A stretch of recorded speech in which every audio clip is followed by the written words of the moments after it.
Hello, my Asian friends living in Asia or else any other part of the world because of your important but XYZ reasons. I am your Asian friend living, residing, and thriving in South Asia. I thought finally I can start my journey of Asia's unification and integration simply by removing the ignorance amongst fellow Asians about the real existence of other Asian cultures. In that process, I already started analyzing South Korea. Right, that's the first country we chose. If you want to know what exactly I started with, you can check that video out. While this was happening, one of my newly found Asian friend, all of y'all will never be my subscribers, all of y'all will always be my Asian friends. So that being said, one of my newly found Asian friend commented this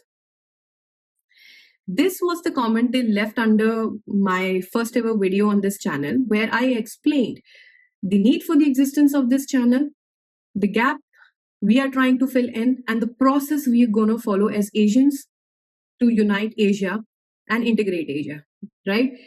So the comment was around the lines, it's subcontinent, now not South Asia. Whenever we use these labels, South Asia or subcontinent, usually in layman life, we use them interchangeably. We think they both mean the same thing. But when we go into the technical aspects of these labels, which are used to describe the geographical location within the continent Asia, then these two labels are totally different. Meaning, whenever we are saying South Asia, then we are talking about the southern part of the continent Asia, which includes countries like India, Pakistan, Bangladesh, Sri Lanka, Bhutan, Nepal, Afghanistan, and Maldives. And when we are talking about the subcontinent or Indian subcontinent, then it includes countries like India, Pakistan, Bangladesh, Nepal, Bhutan, Sri Lanka. That's all. That's the difference. That is why whenever we are talking about South Asia, that will ensure that we include Afghanistan and Maldives as well. Whereas whenever we are talking about the subcontinent, then those two countries will be excluded. Why? Why subcontinent or Indian subcontinent came into the existence? Simply because before 47, few of the countries never ever existed in the history of this entire planet or the continent. Post 47, Pakistan and Bangladesh never got freedom, they got created. Before that, it was all India, not even India or Hindustan. It was Bharatvarsh, which extended from Sri Lanka up until the borders of Afghanistan.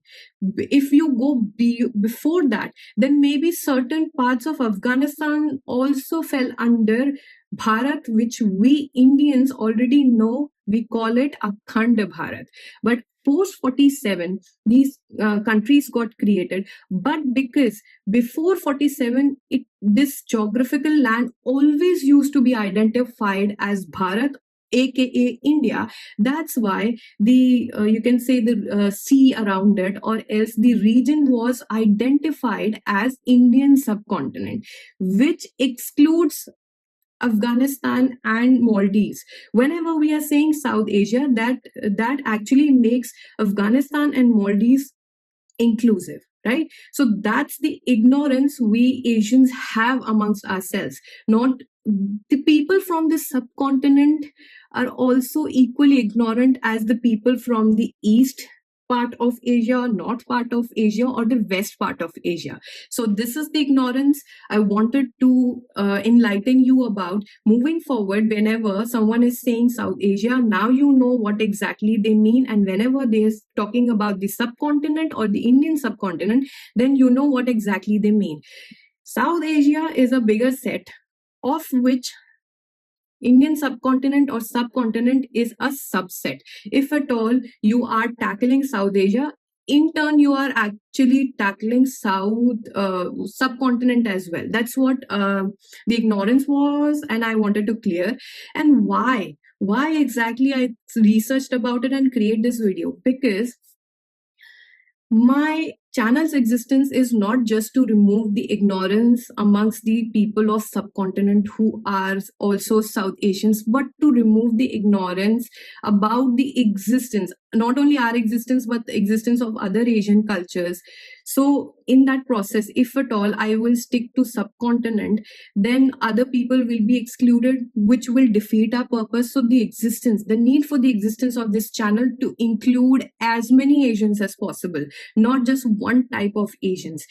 We are already seeing a lot of influx of one type of Asians dominating the Asian narrative, not only within Asia but across the world, which is not correct.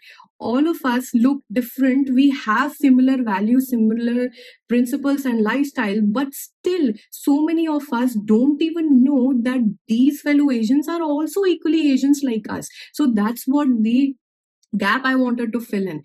That is why, even though English is not my native language, I'm not at all comfortable communicating in this, and you can see how much I'm struggling while giving you this message.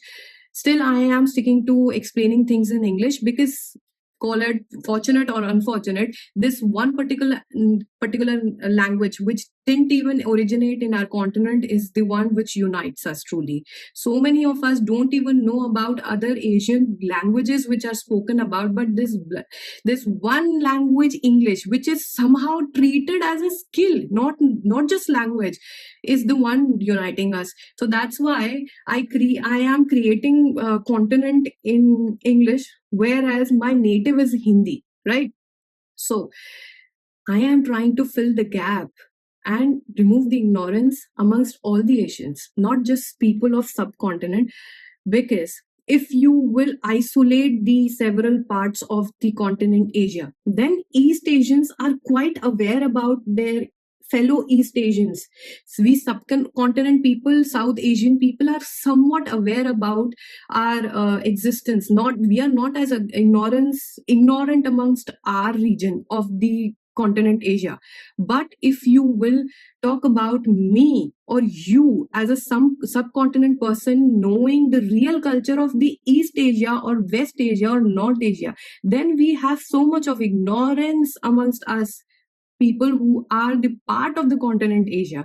That's the gap we are trying to fill in. That in that process, I cannot exclude Afghanistan and Maldives. So, my friend, this was the gap, and this was the ignorance which not only you, all of us have it.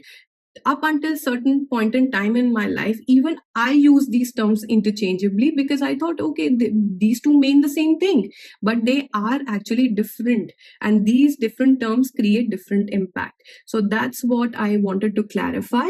And one question I have to all my Asian friends listening to me: how many of you all know what exactly is comprised of Western Asia? We are aware about the South Asian nations. We are very much aware about the East Asian nations or Southeast Asian nations. But hardly we talk about the North Asia or else the western part of the Asia. That is something I'm very much curious about, because when I started thinking about what all countries lie in the western part of Asia, I was totally shocked, because those countries are in the social media or mainstream media are never ever labeled as Asia, but so many of them are Asian countries. They are labeled as some other thing. It will be shocking for you guys when we'll start exploring that. But if you really are impatient like me, because I cannot wait for several weeks, then you can go and research. Otherwise, for the people who are patient enough, then moving forward, I will, talk about those topics or those West Asian countries as well. For now, I guess I explained what exactly I meant and what exactly I wanted to share about this topic and how we became informed from an ignorant person little more, right? Bye.